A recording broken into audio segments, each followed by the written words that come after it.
একে তো ভারী বৃষ্টি, তার উপর উজানের ঢল, হু হু করে লোকালয়ে ঢুকছে পানি। জলাবদ্ধতায় ভোগান্তিতে নিম্নাঞ্চলের বাসিন্দারা।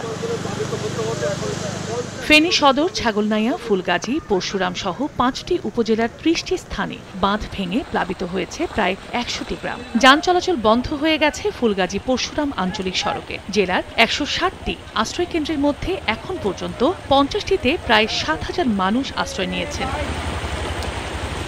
এদিকে বন্যা পূর্বাভাস ও সতর্কীকরণ কেন্দ্রের কর্মকর্তা জানিয়েছেন, আগামী ২৪ থেকে ৭২ ঘণ্টার মধ্যে ফেনীর সেলোনিয়া ও মুহুরী নদীর পানি কমতে পারে। এতে জেলার বন্যা পরিস্থিতির উন্নতি হওয়ার সম্ভাবনা রয়েছে। কিছু কিছু জায়গাতে বন্যা পরিস্থিতি কিছুটা উন্নতি হয়েছে।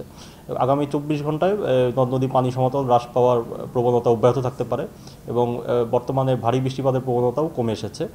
সেই কারণে সামগ্রিকভাবে আগামী ২৪ ঘণ্টা হতে ৭২ ঘণ্টা পর্যন্ত বন্যা পরিস্থিতির একটা উন্নতি লক্ষ্য করা যেতে পারে ফেনী জেলাতে।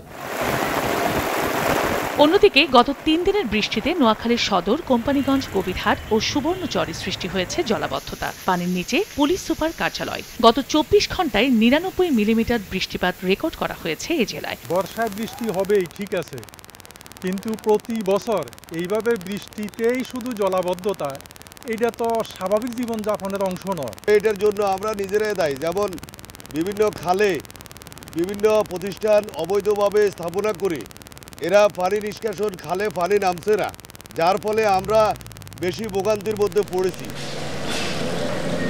সপ্তাহ জুড়ে টানা বৃষ্টিতে খুলনা ও সাতক্ষীরার জনজীবন বিপর্যস্ত হয়ে পড়েছে। প্রতিদিনই গুঁড়ি গুঁড়ি বৃষ্টিতে সৃষ্টি হচ্ছে জলাবদ্ধতা। পথঘাট তলিয়ে যাওয়ায় চলাচলে বেড়েছে দুর্ভোগ। বিপাকে পড়েছেন বাসিন্দারা। আমাদের যাওয়ার কোনো জায়গা নেই, চেয়ারম্যান নেই, মেম্বার নেই, আমরা কার কাছে যাইয়ে জানাবো? ঘরের ভিতর সাপ পোকামাকড় উঠছে, আমরা ভয়ে থাকতে পারছি না, আমরা রাতে ঘুমাতে পারি না ভয়ের কারণে। টানা বর্ষণে রাঙামাটি ও খাগড়াছড়িতে পাহাড় ধসের ঝুঁকিতে রয়েছেন বসবাসকারীরা। প্রাণহানি না ঘটলেও এরই মধ্যে ছোট বড় পাহাড় ধসের ঘটনায় বসবাসকারীদের নিরাপদ আশ্রয়ে সরে যেতে মাইকিং করছে পৌরসভা ও জেলা প্রশাসন। প্রস্তুত রাখা হয়েছে fire service, scout, red crescent সহ বিপুল সংখ্যক স্বেচ্ছাসেবক।